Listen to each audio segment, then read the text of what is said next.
Yang saya hormati Bapak Agus, yang saya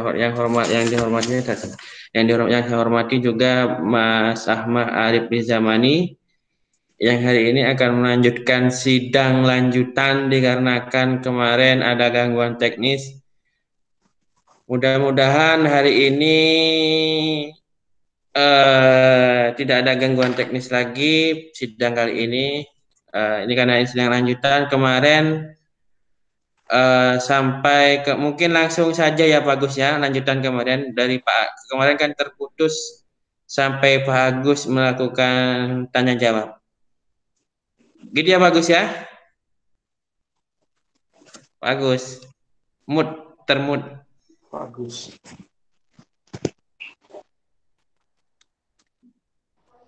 Oke, Ya, Pak. begitu ya Pak Agus ya. Halo Pak Agus. Saya langsung. Ya, ya Pak. Sudah masuk suara saya Pak? Iya sudah masuk. Bisa didengar Pak. Kemarin kan terputus sampai pada Pak Agus melakukan Ya, Pak. termin kedua. Mungkin sekarang bisa dilanjutkan dimulai dari Pak Agus begitu ya Pak Agus ya. Baik Pak.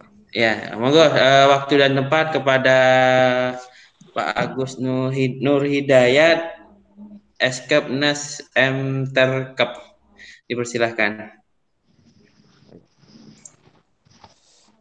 Terima kasih waktunya Pak Andono. Sudah diberi kesempatan untuk mengulang klarifikasi dari yang kemarin. Arif bisa mendengar jelas suara saya ya? Bisa Pak. Arif, bisa ya? Iya bisa Pak. Coba yang saya ingin klarifikasi di sini mengenai latar belakang yang pertama ya. Iya Pak.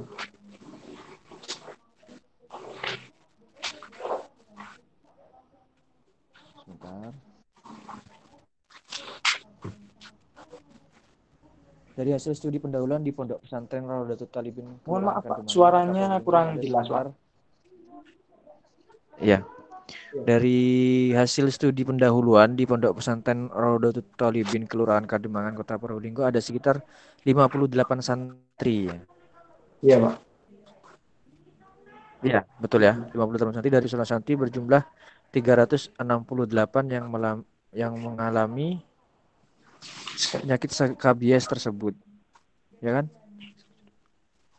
Mohon maaf Pak, untuk yang mengalami skabiesnya itu ada 58 santri. Kemudian dari 58 ya. Seluruh 28 santri. itu 368 santri Pak. Itu dari 58 bagaimana Arif mendapatkan mendapatkan penegakan diagnosis dari skabies ini, prosesnya bagaimana? Bisa dijelaskan? Iya Pak. Berdasarkan dari tanda dan gejala yang ada pada bab 2 tentang penyakit skabies, saya mendiagnosiskan bahwasannya bagaimana menentukan apakah santri ini mengalami skabies atau tidak. Saya melakukan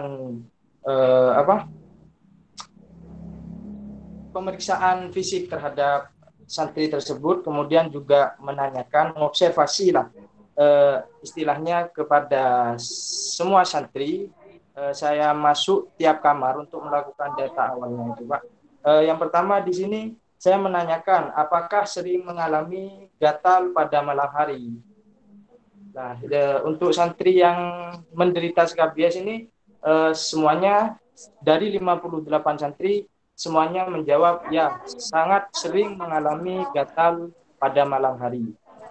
Kemudian mana? Pada yang mengatakan, sebentar, saya potong ya. Di halaman di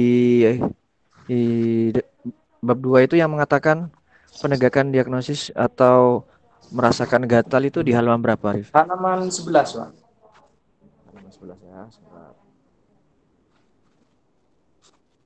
Halaman 11. Yang mana bunyinya? Diagnosis penyakit skabies. Kan sudah dilakukan dengan cara melakukan analisis pemeriksaan fisik. Pada hasil diagnosis seperti pemeriksaan laboratorium.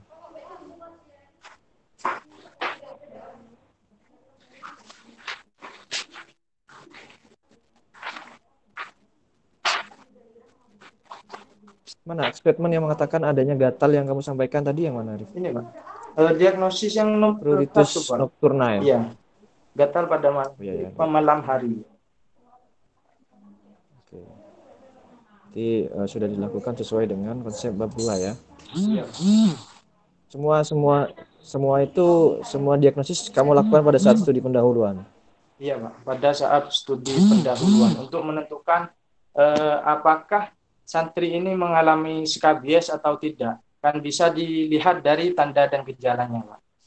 Contohnya ya seperti gatal di malam hari, kemudian terdapat bintik merah pada area yang sering terjadinya skabies. Terutama yang paling sering ditemui penyakit skabies itu pada sela-sela jari pada santri yang mengalami skabies. Nah, gini, yang ingin saya tanyakan sebetulnya begini, Arif. Karena jenis gangguan kulit ya atau masalah kulit itu kan banyak sekali. Iya, Pak. Memungkinkan terjadinya salah diagnosis enggak ketika kamu melakukan diagnosis di bab 2, kamu merasa kebingungan enggak? Sebetulnya ada gatal lain yang sama dengan yang terjadi pada skabies. Pernah menemukan seperti itu enggak? Oh, ini ternyata bukan skabies, oh ini herpes begitu. Oh, ini apa namanya? Oh, ini apa namanya? Penyakit gatal yang lain gitu. Jamur atau apa? Pernah menemukan yang seperti itu tidak? Kalau berdasarkan pengalaman saya dulu ketika di pondok pesantren sampai saya melakukan ya, yang saya tanyakan pada saat kamu melakukan pendahuluan, ada kemungkinan terjadi hal seperti itu enggak kemarin? Maksudnya kamu bingung ini menegakkan diagnosis skabiesnya dari 58 itu ada kemungkinan terjadi penyakit lain enggak pada saat kamu melakukan itu kemarin? Iya, tidak ada. Pada saat penelitian pun juga demikian. Iya, tidak. Jadi berbatas jelas ya. Kenapa, Pak? Berbatas jelas antara oh ini skabies, ini bukan skabies, itu sudah mudah membedakan ya dari si peneliti ini. Membedakan. Arif peneliti ya. Oke. Berikutnya.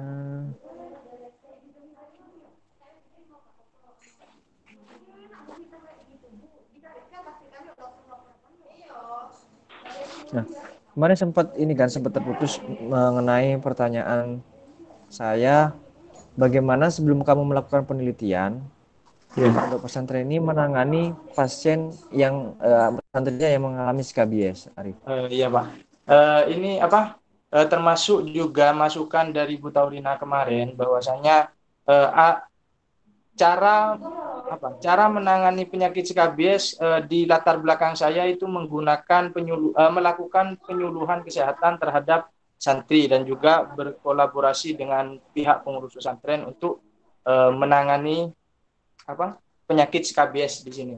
Nah, untuk sebelum saya melakukan penelitian untuk penanganan secara khusus atau secara umum dari pihak pondok pesantren itu tidak ada, Pak, untuk skabies. Karena sesuai dengan latar belakang saya kurang mendapat perhatian dari pihak pengurus atau pihak yang seperti kepala kamar, di situ kan ada kepala daerah, kemudian seksi kesehatan itu kurang begitu ditangani, Pak.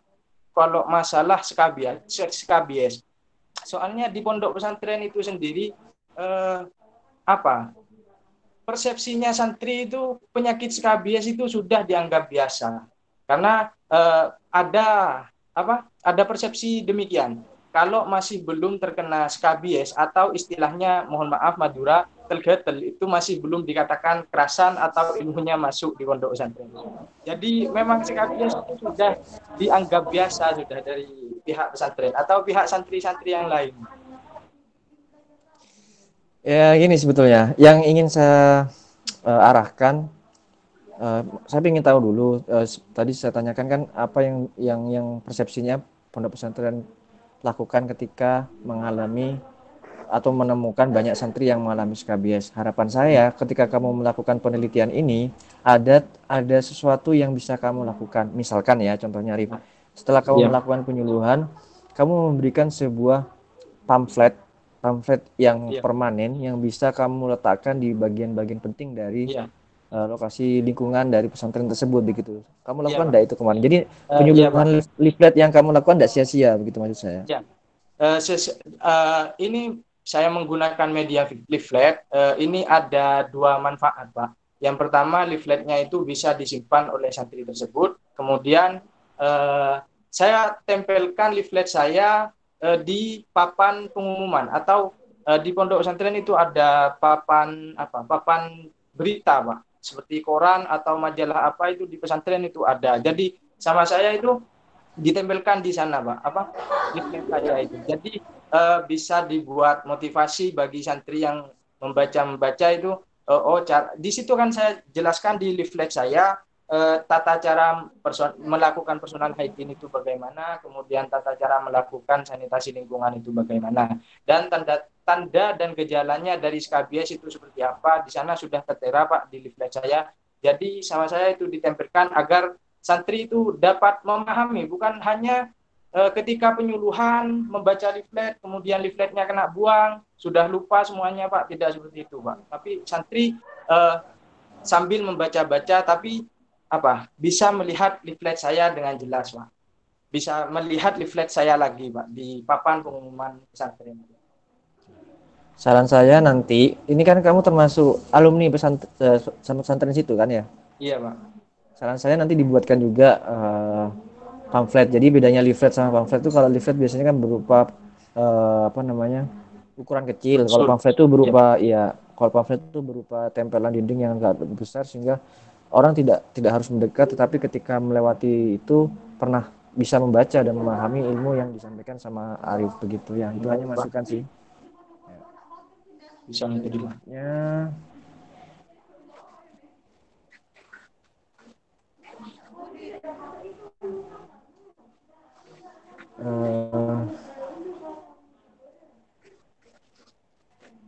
Di bab 4 coba saya minta Arif menjelaskan secara langsung tentang hasil dari penelitian Arif itu bagaimana, tanpa melihat catatan atau secara bahasa yang disampaikan oleh Arif.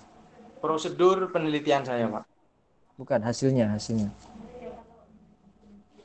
Hasil dari, maksudnya hasil dari kelompok intervensi dan kelompok kontrol itu bagaimana? Ya. Oh iya, Pak. Di sini kan pada penelitian saya, pengaruh edukasi pencegahan skabies terhadap perilaku pencegahan skabies. Jadi komponen perilaku itu ada 3, yakni pengetahuan, sikap, dan perilaku. Dan bagaimana hasil dari penelitian saya ketika melakukan penelitian edukasi pencegahan skabies dengan media leaflet terhadap perilaku pencegahan skabies. Seperti hasil penelitian saya di bab 5, bahwasanya pada kelompok intervensi itu p-value-nya terdapat hasil 0,000 pada semua komponen, maksudnya pengetahuan, sikap, dan tindakan pada kelompok intervensi. Kemudian pada kelompok kontrol sendiri, di situ banyak ditemukan banyak hasil yang didapatkan seperti 0,468, kemudian 0,097, jadi lebih dari 0,05. Bisa disimpulkan bahwasannya memang terdapat pengaruh edukasi pencegahan skabies terhadap kelompok intervensi. Kemudian tidak terdapat pengaruh edukasi terhadap kelompok kontrol karena memang tidak dilakukan edukasi pada kelompok kontrol tersebut. Kan cara mengukur saya apakah edukasi ini terdapat pengaruh atau tidak, yaitu sebelum dilakukan edukasi saya memberikan pretest terhadap kelompok intervensi dan kelompok kontrol. Dan setelah melakukan pretest, saya kelompok kontrol suruh bubar atau turun dari tempat penyuluhan, tempat-tempat melakukan penelitian itu, Pak. Kemudian saya berikan intervensi atau edukasi terhadap kelompok intervensi tersebut. Setelah itu jarak waktu 1 minggu, mohon maaf kalau di jurnal itu jaraknya 2 minggu, Pak.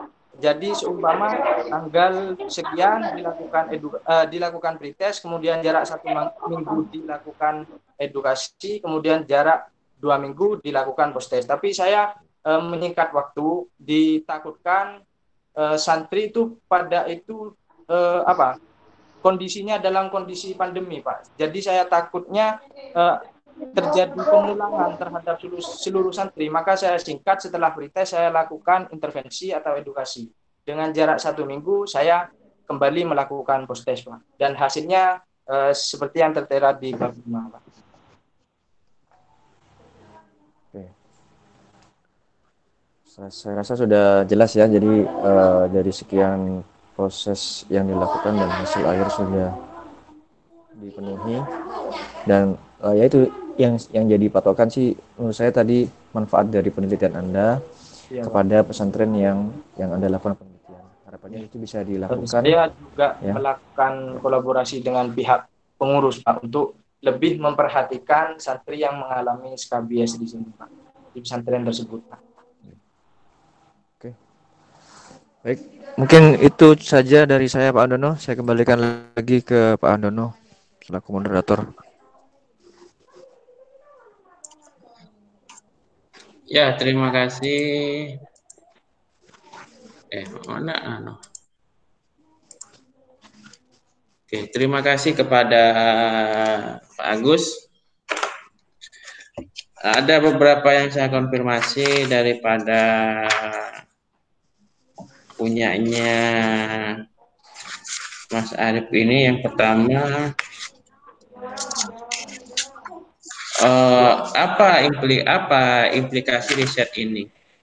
Ya, Pak. Implikasi di sini ada 3 komponen, Pak. Yang pertama, implikasi yaitu terarah pada peran perawat. Kemudian yang kedua, terarah pada masalah keperawatan, dan yang terakhir terarah pada intervensi dari masalah keperawatan. Ini implikasi dalam penelitian ini terarah pada peran sebagai perawat edukator, kemudian perawat advokator, dan juga perawat komunikator.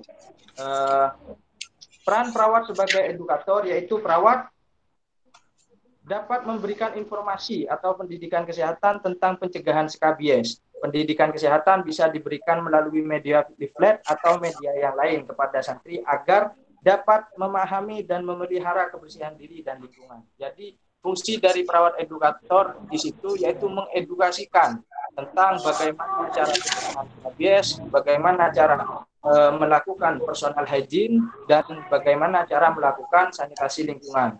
Kemudian peran perawat yang kedua yaitu peran perawat sebagai advokator. Yang dimaksud adalah tindakan perawat dalam mencapai sesuatu untuk kepentingan masyarakat atau bertindak untuk mencegah kesalahan yang tidak diinginkan. Perawat harus melindungi hak santri selaku responden dalam kerahasiaan mengenai identitas dan hasil penilaian. Jadi fungsinya di sini perawat advokator yaitu memberi pilihan atau memberi penata laksanaan apa yang baik untuk santri atau untuk responden.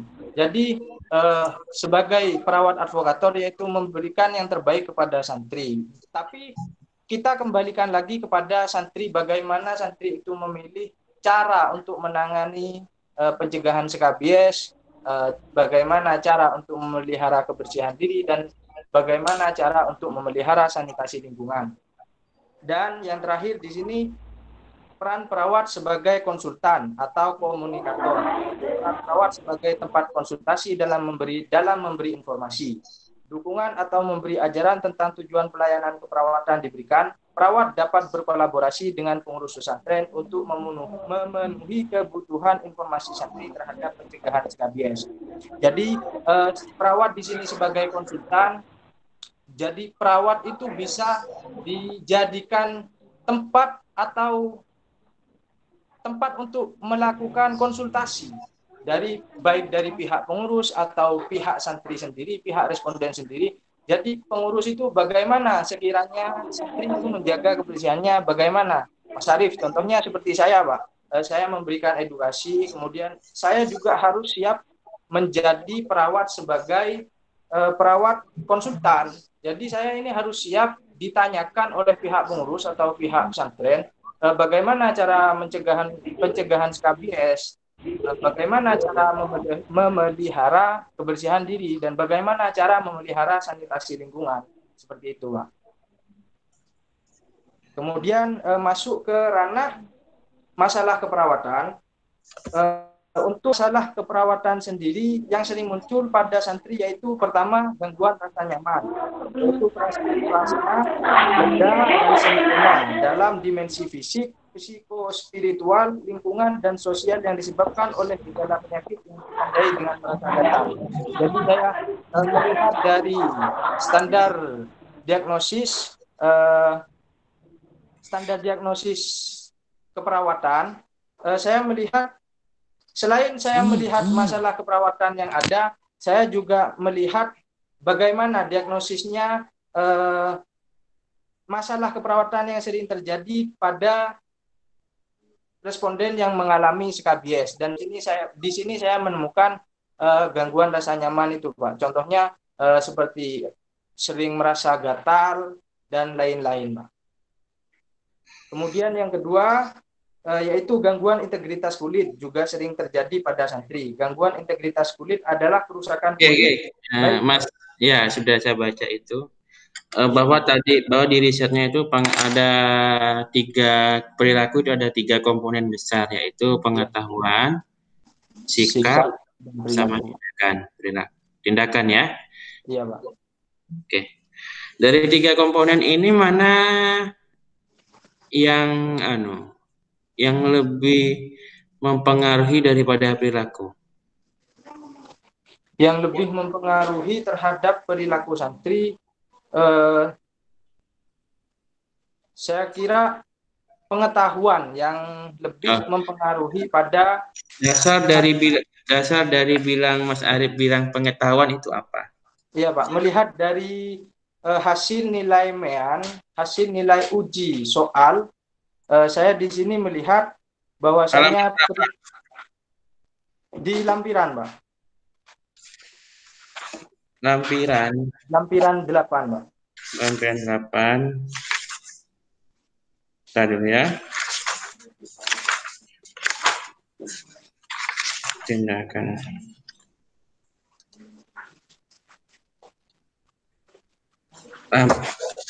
Lampiran 8 ya. Iya, Pak. Iya, kenapa lampiran 8 ini? Ya, di sini terdapat nilai terjadi peningkatan yang paling tinggi, yaitu tentang pengetahuan, Pak.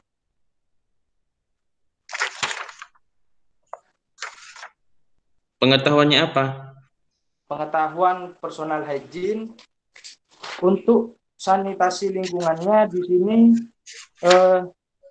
juga pengetahuan yang paling menonjol, Pak, dari nilai MEAN-nya antara pretest dan posttestnya, Pak. Yang sikap? Yang sikap juga terjadi peningkatan, akan tetapi peningkatannya itu lebih tinggi yang pengetahuan daripada yang sikap, Pak. Kalau yang tindakan atau apa itu? Iya, tindakan. Sama, Pak. Jadi yang tindakan ini juga terjadi peningkatan pada kelompok intervensi, akan tetapi lebih tinggi pengetahuan daripada tindakan. Iya. Halaman 88 dibuka.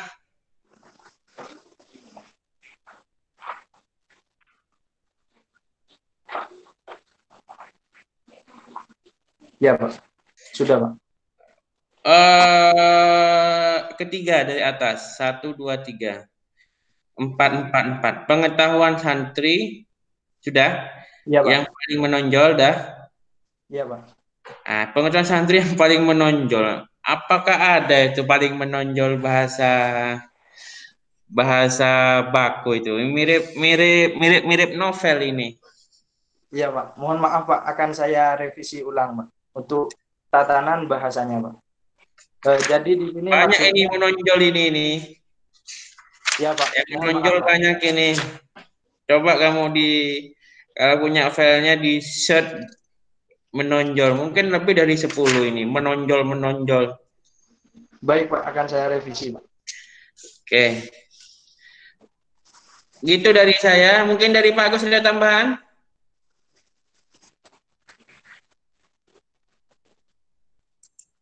Pak Agus, di Suaranya bagus.